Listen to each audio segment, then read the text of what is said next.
The American Legion Ralph L. Bersandi, Post 265, is recording a video series of Anderson Island veterans describing their military service experience. This video documents Scott Carson's experience while serving in the U.S. Air Force from 1964 to 1968. Thank you, Scott, for your willingness to share your experience. Would you please go ahead? Well, it's you look back on things and it's always an interesting story, and the story gets shaped by both what you knew then and where life has taken you since. For me, going in the service was an escape, quite frankly.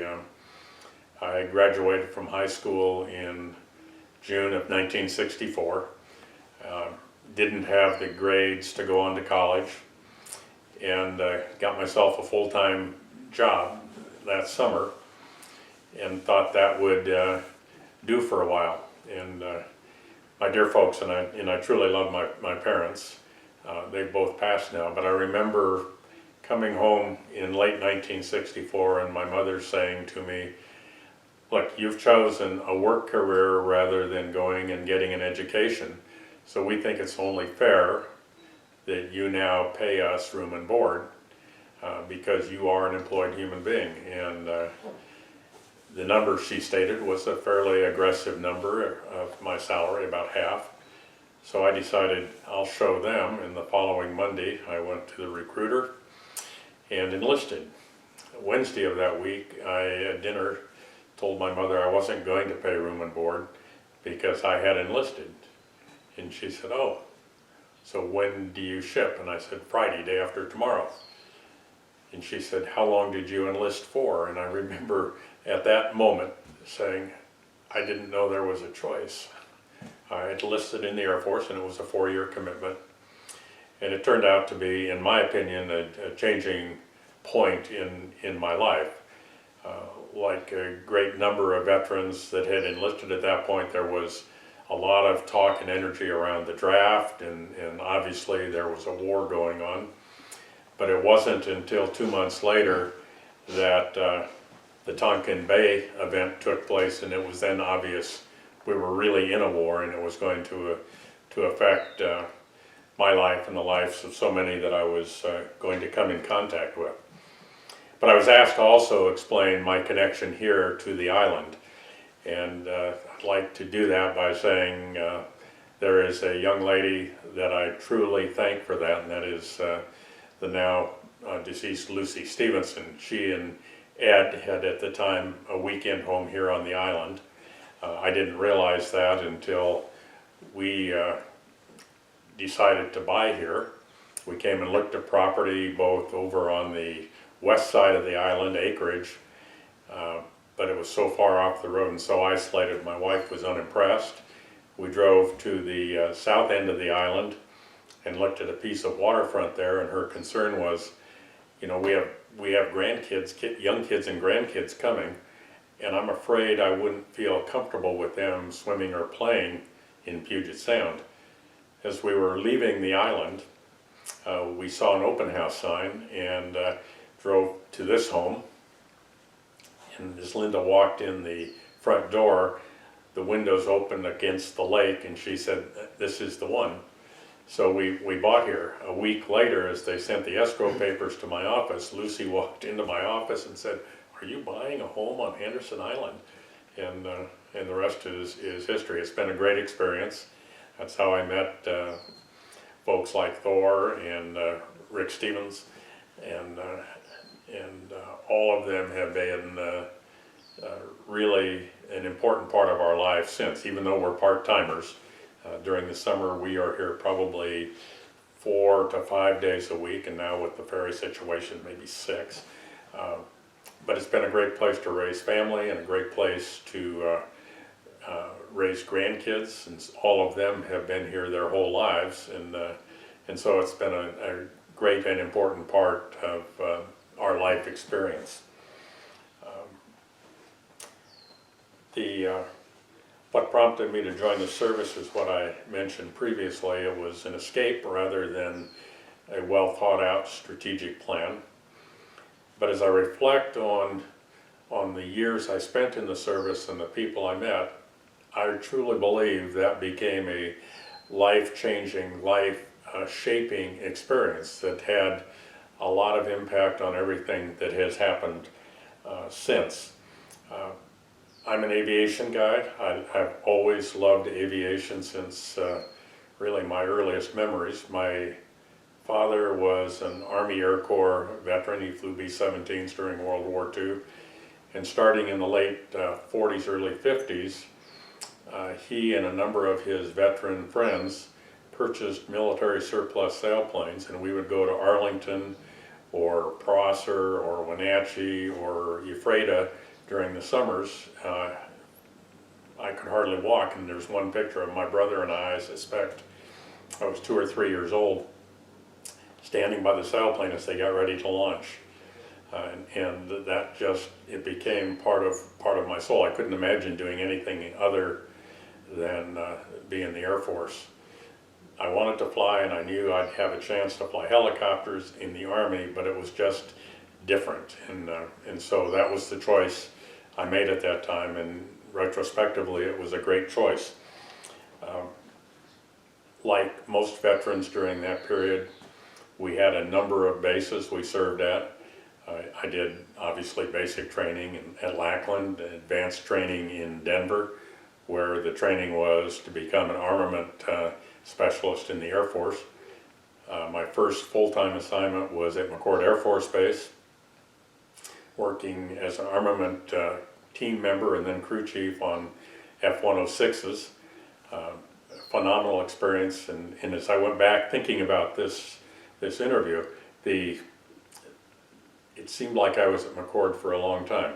I got there in mid-summer, July or August, I don't recall which, and by July of the following year, I was selected as the armament person that should go to a detachment that we had at Walla Walla, of all places. And we kept 3 or 4 airplanes on alert at Walla Walla all the time. My crew there was made up of mechanics, of office staff, of EOD, explosive ordnance demolition staff that was there on base, but they then became crew members on my team. The process of going to Southeast Asia at the time was a lot of people waited in fear of what the orders would be. I actually had a desire to go because it felt like the right thing. And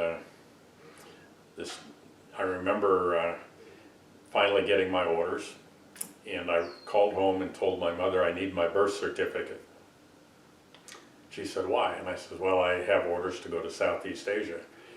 And she mumbled and so on and hung up, and about a week later I was putting missiles on the F-106 when the base commander, a major, came racing out in his car, and it's a small base, so when someone comes high speed in his car, we all kind of took notice, and then he stopped behind the F-106 I was loading, and he said, Airman Carson, which one of you is that? I said, well, it's me, sir. He says, come with me. And I got in his car, and he was clearly irritated. We got to his office, and we only actually had 2 officers on base, a second lieutenant and the major. And he said not another word, but chased me into his office. And he said, there's a phone call that you need to explain something. And I said, okay, not having any idea what he was talking about. And the phone was taken off hold, and I pick up, and it says, Airman Carson, are you happy? And I said, yes, sir. Why would you ask? He says, well, this is Warren G. Magnuson, and I've had contact from your mother indicating there's some question about why you needed a birth certificate to go to Southeast Asia. And I said, well, I understood it. I needed a passport. Apparently she didn't. She called my office. Well, son, you're a fine young American for volunteering. And he hung up.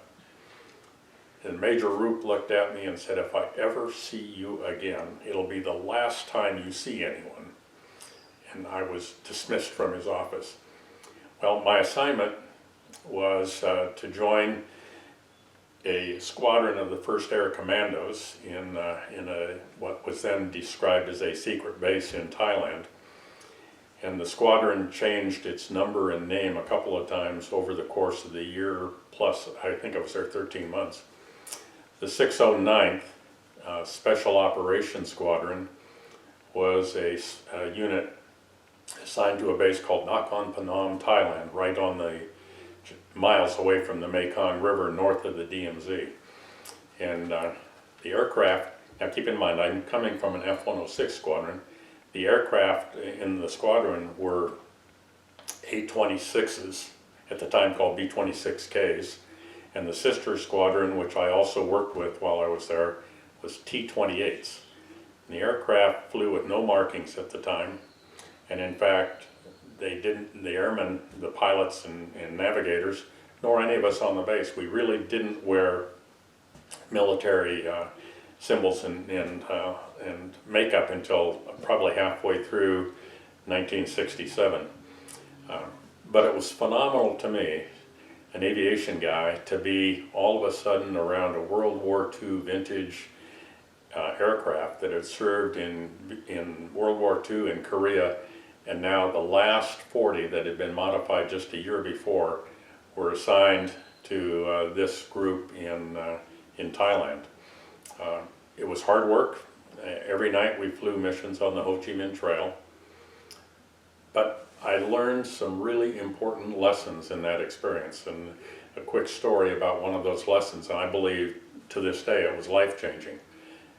These pilots would take off every night around 8 o'clock, and their missions, depending on where they were going, would take them up the Ho Chi Minh Trail in Laos, up as far north as the Plain of Jars, never into Vietnam itself, north or south, and would return. And we had airplanes shot up fairly regularly. I think in total over the 3.5 years the squadron was there, we lost 12 of the 40 airplanes.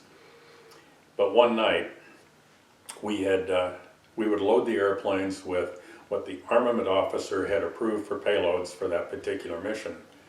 And frequently we would have an airplane that would abort. I mean, these are airplanes then that were over 20 years old.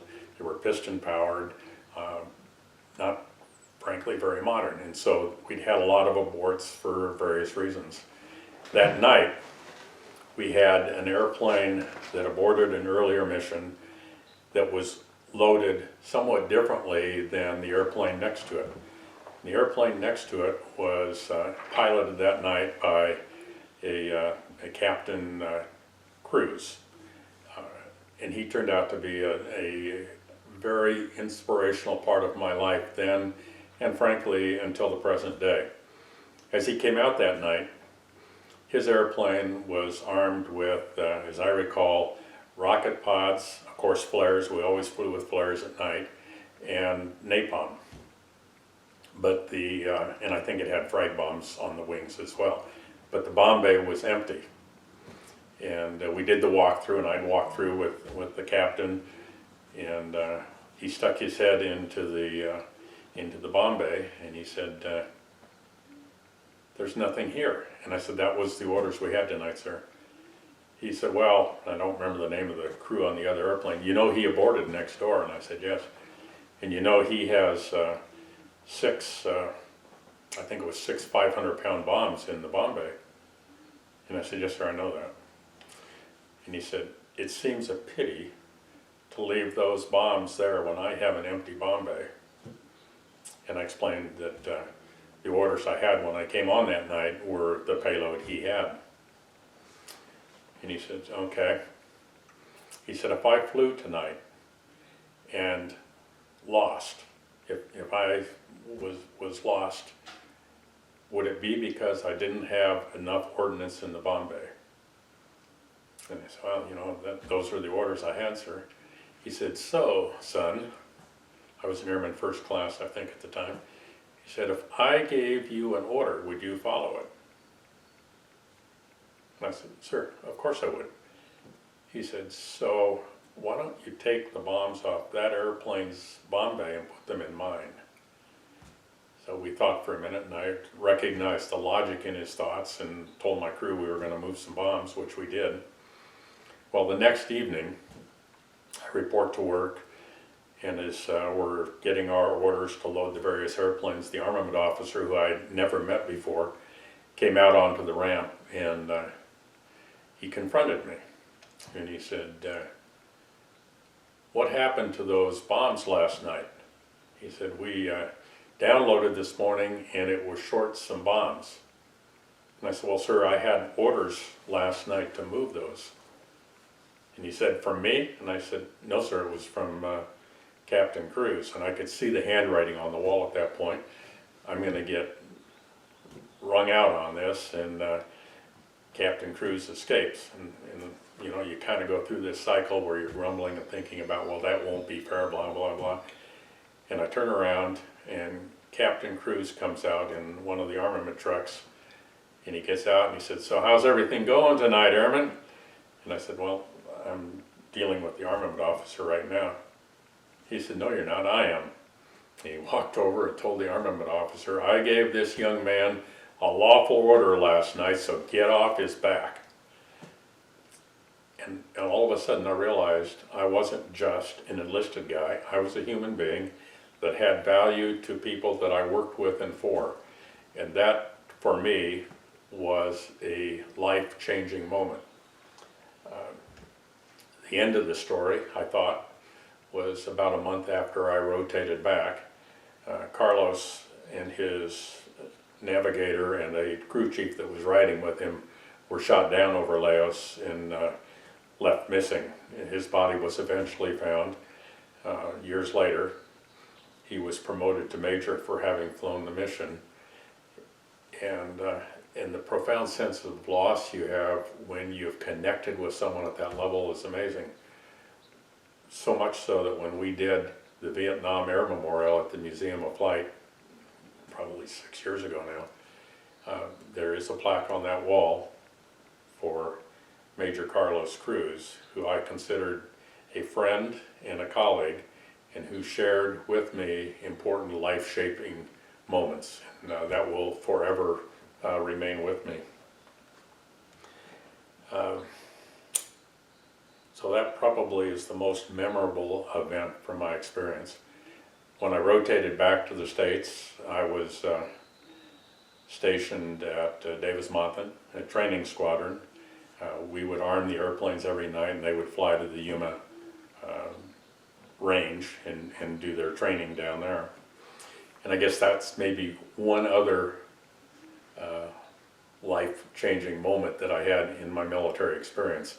By this time I'm a staff sergeant and a crew chief, and was working now on F4s. So I go F-106s to A-26s to F4s, but each a good experience. And it was a training squadron both for the flight crews but also for the ground crews, so we get a lot of very young new recruits, and our job was to help them acquire the discipline and training they needed to be effective at their jobs. And I remember one young man was on my crew, and to me it was obvious he was a challenge. He didn't understand the significance necessarily of what we were doing, either the risk that our job presented or the importance of the training that was being done. And we had loaded an airplane one night, and the final step is one of my crew would go to the cockpit and safe the switches until the pilot got on board, and then we'd be ready to go. And as he stepped into the cockpit, he stepped on the jettison switch, and we dropped, I don't remember, probably a dozen bombs onto the ramp. And at that instant it was absolutely clear to me this man was not ready for this kind of job, a life-threatening job.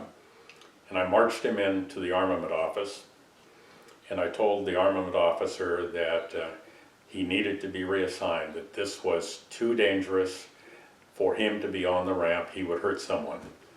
And the officer told me, calm down, calm down.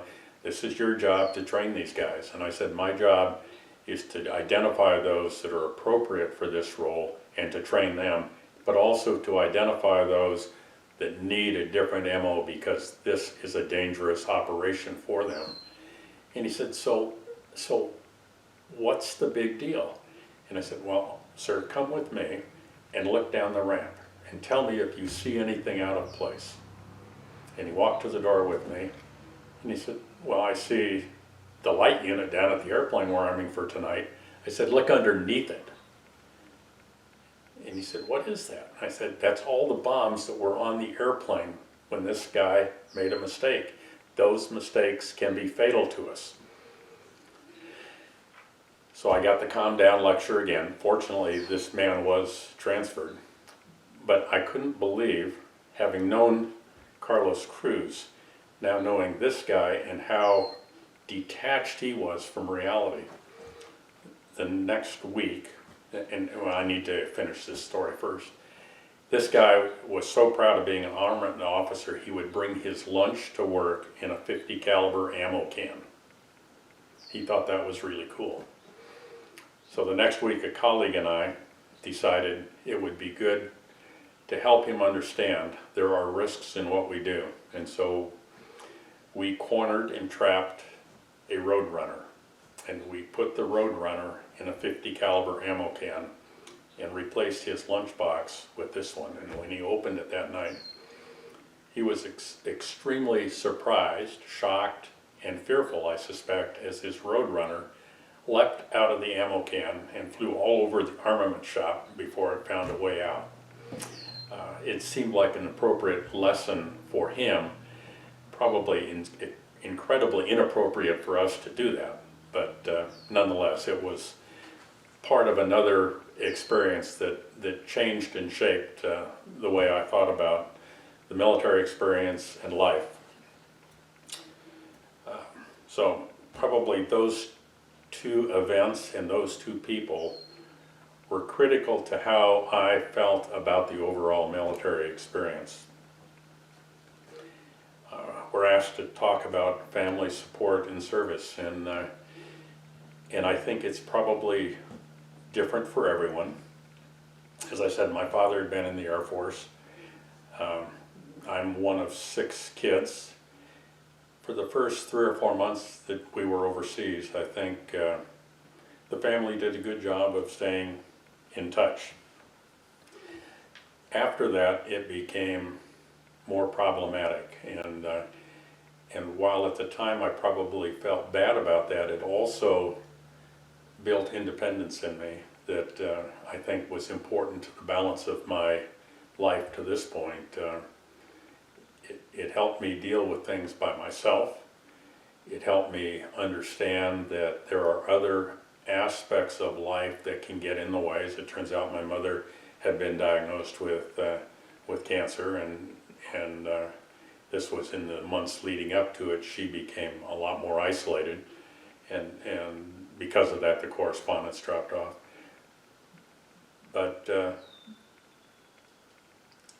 it taught me to be responsible for myself also, and I think those kinds of lessons, how you treat people, which the 2 officers taught me, how to be independent, that my family, through what at the time felt like isolation, taught me, all of those became important ingredients in what my civilian life would become. Anything else that contributes? I would say the most important thing for me is that military experience never goes away. Every day you think of something from those years that can be shared as a lesson for others, and I know my kids feel like they've probably been inundated with some of those lessons, but they're all important, and the most important are how you treat people, how you recognize risk, and how you turn difficult times into just an event that needs to be managed as part of your life. And those are probably the 3 most important things that I got from the military. When I separated from the military, In fact, my first job after service started 3 days after I was discharged, and it was 3 days only because that's how long it took me to drive home from Tucson at Boeing, and the Boeing career was a great one, in part because of things I had learned in the military, in part because of a wonderful woman that I met that became my wife, and a constant motivating force in my life. And none of that would have been the same without, in my opinion, without the military experience. So I'm grateful for having had that opportunity in life, and for the many men and women that I met during those years that helped shape outcomes for me, helped create values for me, and helped motivate and guide what became the rest of my life. And I think that would pretty much be my story. Thank you, Scott, for sharing your story. I hope that's what